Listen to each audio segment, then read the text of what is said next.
नमस्कार. सौ लीला गोळे लिखित शांती ब्रह्म ही श्री एकनाथ महाराजांच्या जीवनावरील कादंबरी आपण वाचत आहोत. आज आपण 29व्या प्रकरणाला सुरुवात करतो आहोत. एकनाथ लोडाला टेकून बसले होते. श्रीमद भागवतातल्या प्राकृत टीकेत वर्णन केलेले सत्शिष्याचे गुणविशेष ते आठवत होते.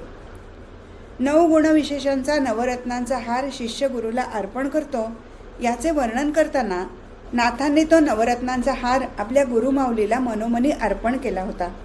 तेव्हा त्यांना झालेला परमानंद ते आता स्मरणमात्रे अनुभवित होते. हे नवरत्न माला गोमटी, जो घाली सद्गुरूच्या कंठी, तो बैसे सायुज्याच्या पटी, उठाउठी तात्काळ. तेवढ्यात एक 14-15 वर्षाचा किंचित बावळट वाटणारा मुलगा तिथे आला. डोके करा करा खाजवीत म्हणाला, मला एकनाथ हवे आहेत. सांगा मला, एकनाथ कुठे आहेत? नाथ या वेड्या अवताराकडे पाहून म्हणाले, बाळ तू कोण? कुठून आलास? तो मुलगा नाकात बोट घालून म्हणाला, मी कुलकर्ण्यांचा गावबा. नाथ म्हणाले, तुझं गाव कोणतं? तुला इकडे कोणी पाठवलं? डोळ्याचं चिपडं काढीत तो म्हणाला, मला माझ्या गावाचं नाव माहीत नाही, पण ते गोदावरीच्या काठी आहे, तिथून मी चालत चालत आलो. एकनाथ म्हणाले, बरं केलंच इथं आलं असते, पण तुझं काय काम आहे? गावबा अंगरख्याचे टोक पिरगळीत म्हणाला, मला पुरणपोळी फार आवडते, पण माझी आई म्हणते, मेल्या तुला रोज रोज पुरणपोळी कुठून वाढू?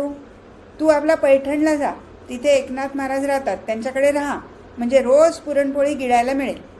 गावबाच्या तोंडाला पाणी सुटलं होतं. एकनाथ त्याच्याकडे पाहून डोळ्यातल्या डोळ्यात हसले.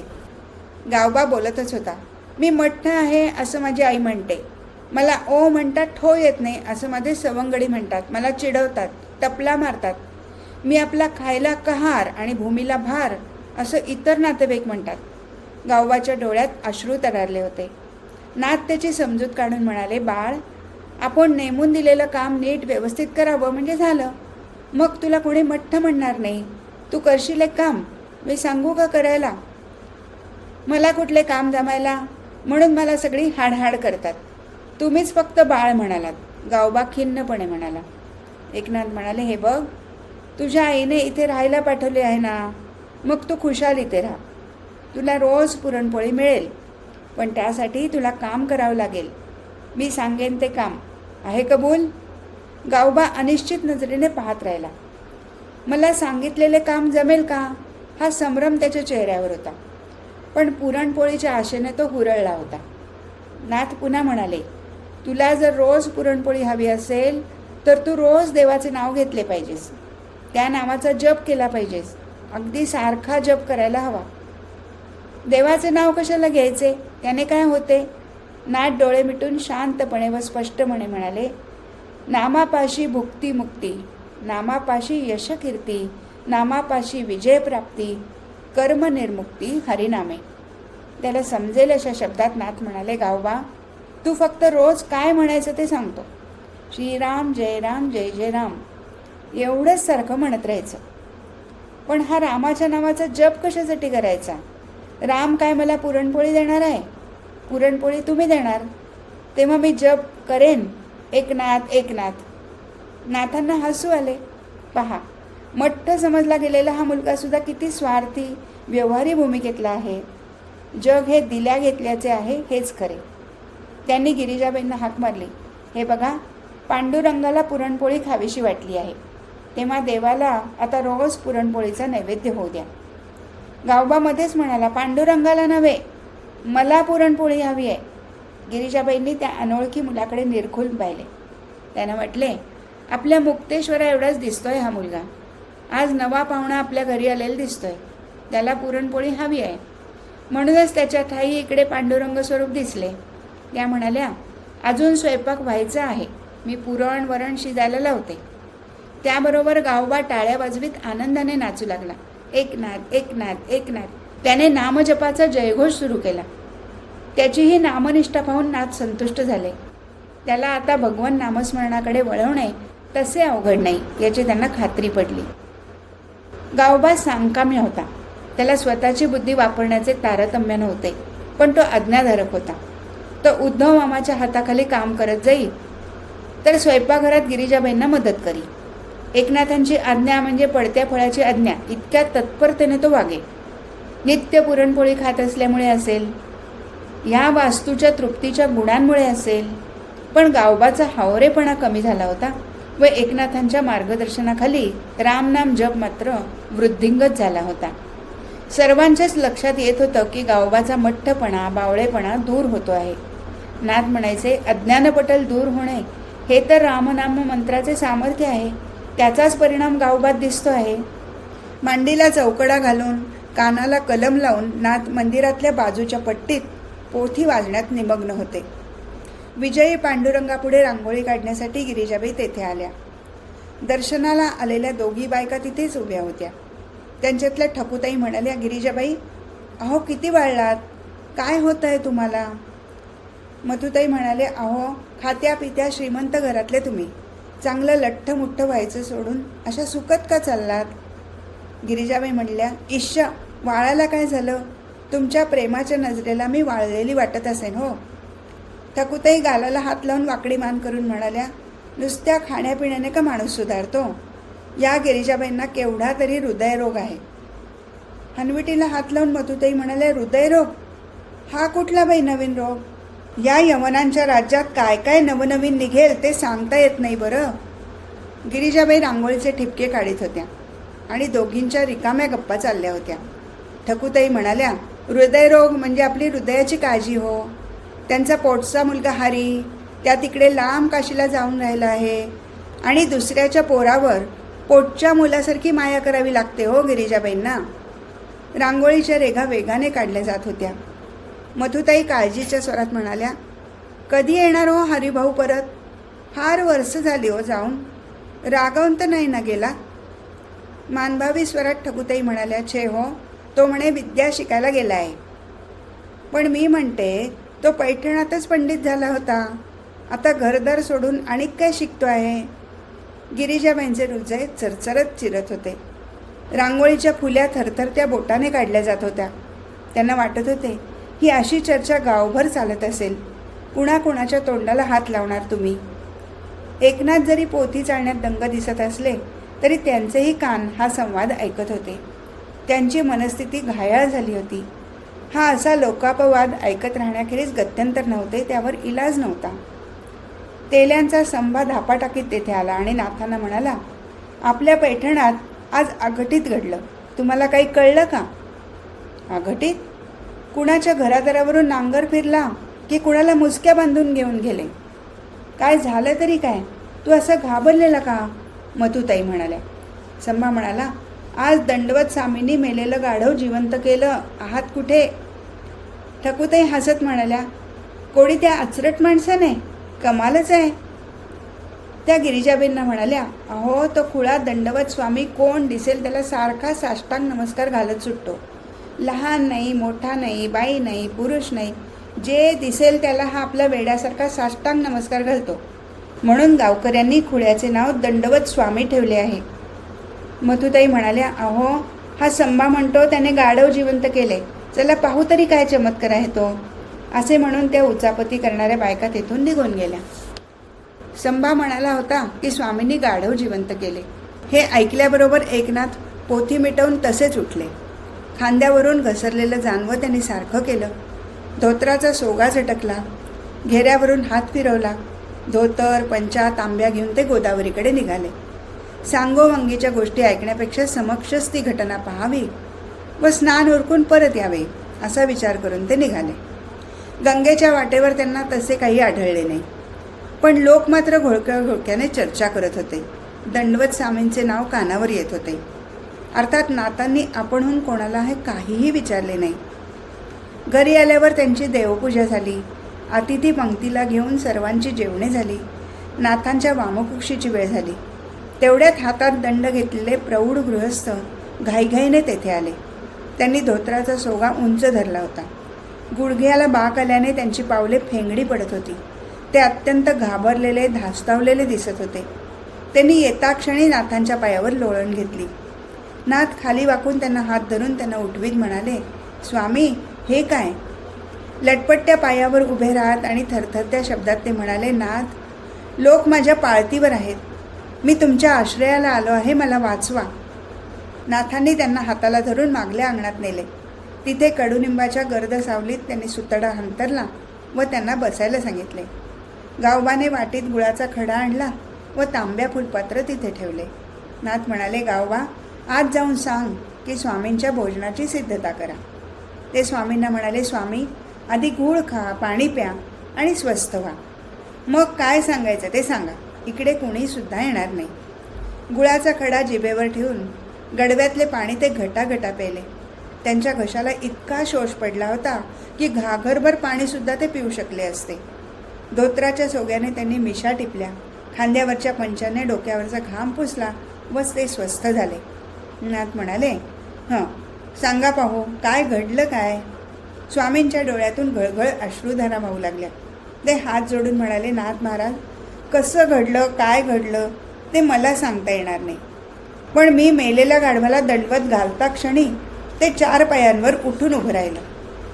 नमस्कार केलेले हात हातात घेऊन नाथ म्हणाले, यात आश्चर्य करण्याजोगं काही नाही. हा नमन भक्तीचा परिपाक आहे. तुमच्या योग साधनेने ही सिद्धी तुम्हाला प्राप्त झाली आहे. पण नाथ, मी कधी योग साधना करत नाही, मग ही सिद्धी कशी प्राप्त झाली?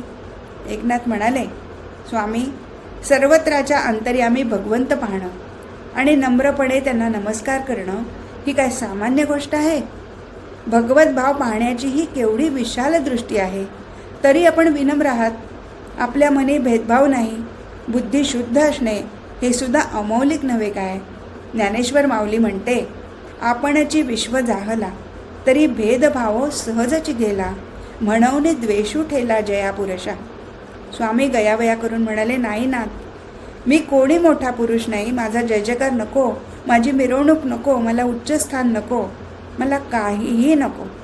हे सारे लोक माझा पिच्छा सोडत नाहीत, मला सुखाने श्वास घेऊ देत नाहीत. एकनाथ म्हणाले, बरोबर आहे. चमत्कार दिसला की लोक नमस्कार करणारच. तुमची ही सिद्धी सार्वजनिक झाली आहे. लोक तुम्हाला मोठेपणा देणारच. अहो, ह्या काळातले तुम्ही प्रत्यक्ष चांगदेव झालात. स्वामी गयावया करून म्हणाले, पण ह्यातून सुटण्याचा मार्ग सांगा. नाथ महाराज, तुम्ही माझे गुरु व्हा. मला कल्याणाचा मार्ग दाखवा. मला लोकांच्या गरड्यातून बाजूला करा. मला त्यांच्या कचाट्यातून वाचवा. आपले फार उपकार होतील हो. असे म्हणून त्यांनी एकनाथांना पुन्हा दंडवत घातला. एकनाथ सुतड्यावर पडलेल्या कडुनिंबाच्या काळ्या दूर करीत गंभीर स्वरात म्हणाले, तुमच्या सिद्धीला सार्वजनिक स्वरूप आलं हे बरं झालं नाही. आता ही मंडळी तुम्हाला साधन करतील व राबवून घेतील. प्रेत जिवंत करणारे तुम्ही चांगदेव ठराल. तुम्हाला कितीही दीर्घायू लाभले तरी त्याचा तुमच्या स्वतःच्या दृष्टीने काडी इतकाही उपयोग नाही. तुमची वैयक्तिक प्रगती आता खुंटलीच म्हणून समजा. या परकीय शासनाच्या कानावर ही वार्ता जाण्याचा अवकाश. ते तुम्हाला राजबंदी करतील व तुमच्याकडून मेलेल्याला संजीवन देवतील. कदाचित तुम्हाला ते जमलं नाही तर तुम्हाला खोटारडा, बेईमान ठरवून देतील. त्यामुळे ह्या तुमच्या पार्थिव देहाला यमयातना सोसाव्या लागतील. पण त्यापासून तुमची पारमार्थिक उंची वाढणार नाही, लाभ्यांश काहीही नाही. स्वामी रडवेल्या आवाजात म्हणाले, नाथ महाराज, म्हणून तर मी तुम्हाला शरण आलो आहे. सर्व भावे शरण आलेल्याला मार्गदर्शन करा. एकनाथ म्हणाले, स्वामी, आता तुमच्या देहावर परक्याची सत्ता राहणार हे तर खरेच, पण तुम्ही स्वतः म्हणजे देह नव्हे. इथे तुमची बुद्धी स्थिर आहे का? तुमचा विश्वास आहे का? स्वामी म्हणाले, महाराज, हे काय विचारणं झालं? देह म्हणजे केवळ साधन, म्हणून तर मी त्याला नमन भक्तीत राबवतो आहे. मग मी सांगेन ते तुम्हाला पटते का पहा. नीट विचारपूर्वक आहे का त्याचे मनन करा. भर दुपार असली तरी वाऱ्याची छानशी झुळूक आली. त्यामुळे कडुनिंबाची इवली इवली फुले खाली बुरबुरल्यासारखी आली. ही होणारी पुष्पवृष्टी डोळ्यांना तर सुखावत होतीच, पण त्याच्या सुगंधाने मन मोहरून जात होते. जणू नाथांचे सांगणे ऐकायला ती समुदायाने खाली उतरत होती. स्वामी कळवळून म्हणत होते, आपणास मी गुरुपद दिले आहे, तेव्हा या अज्ञानी शिष्यास आपण सांगाल ते शिरसावंद्य होईल. नाथ म्हणाले, अशी घाई गर्दी करू नका. प्रथम मी काय सांगतो ते नीट ऐका. याची देही याची डोळा, भोगीजे मुक्तीचा सोहळा, ऐसा कोणी एक विराळा, तोची जिव्हाळा स्वरूपाचा. मी तुम्हाला सारासार विचार करून असं सांगेन की आता देहावरचा मोह सोडा. कारण आता त्या सिद्धी प्रकटनानंतर देह तुमचा राहिलेलाच नाही, तो परक्याचाच झाला आहे. तुम्ही स्वेच्छेने समाधिस्थ व्हावे हे बरे. मन ध्यावे चैतन्य घन, तव चैतन्याची झाले मन. सहजची खुंटिले ध्यान, हे मुख्य लक्षण मुक्ताचे. आपण मुक्त स्थिती अनुभवल्याशिवाय आत्म्याला शांती मिळणार नाही व प्रगतीही होणार नाही. नाथांच्या आश्रयाला आल्याने स्वामी निर्धास्त झाले होते व नाथमुखीची अमृतवाणी तल्लीनतेने ऐकत होते. एकनाथ म्हणाले, समाधिस्थ होणे म्हणजे आत्महत्या नव्हे. स्वतः ज्ञानेश्वर माऊली समाधिस्थ झाली. ज्ञानेश्वरीच्या 6व्या अध्यायात या समाधी अवस्थेचे संपूर्ण वर्णन माऊलीने सांगितले आहे. त्याचे तुम्ही वाचन करा, मनन करा, मग काय ते ठरवा. उगाच घाई करू नका. मनाचा उतावीळपणाही नको. पद्मासन घालून दृष्टी अंतर्मुख केली म्हणजे ज्ञानचक्षु उघडतात. मग अत्यंत हळुवारपणे प्राण आपल्या ब्रह्मरंध्रात प्रवेश करतो. त्यावेळचा आनंद हा वर्णनातीत आहे. तो आनंद फक्त अनुभवानेच उपभोगता येतो. अर्थात या सर्वासाठी योग्य मार्गदर्शकाची अत्यंत आवश्यकता आहे. त्यासाठी सद्गुरूला शरण जायला हवे. त्याशिवाय ते जमणार नाही, साधणार नाही. स्वामी म्हणाले, महाराज, मी तुम्हालाच सद्गुरू मानला आहे, तेव्हा या लेकराचा तुम्हीच विचार करायचा आहे. मी तुमच्या शब्दाबाहेर नाही. मला समाधी योगाचा पाठ आपणच द्या. थोडे थांबून स्वामी पुढे म्हणाले, माझ्या अजून हे लक्षात येत नाही की माझ्यासारख्या बुद्धिहीन पाषाणाच्या अंगी प्रेत उठवण्याचं सामर्थ्य आलं कुठून. ही दोघं ज्या अंगणात बसली होती तिथे समोरच एक मोठा दगड होता.